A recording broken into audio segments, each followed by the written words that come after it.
In this video, I will be forging a center punch out of a piece of rebar. This is my first time ever forging, so as you can see, I have very little clue of what I'm doing. All I really know about forging is what I've seen from previous YouTube videos, so let's see how it turns out. Time to move on to the shaping. Now that the rebar is flattened into a square-like shape, I'm going to put a tip on there so it can work effectively as a punch. In the next couple minutes, I will be shaping the punch.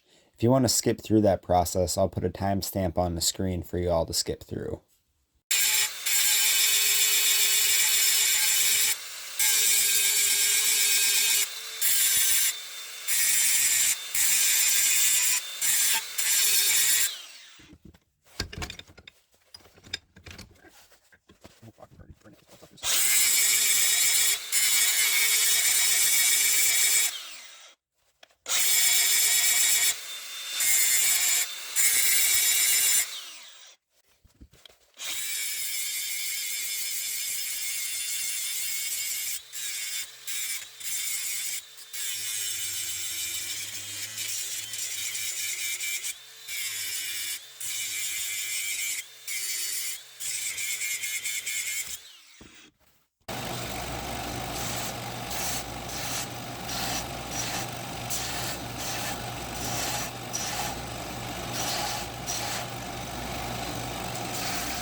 Welcome back.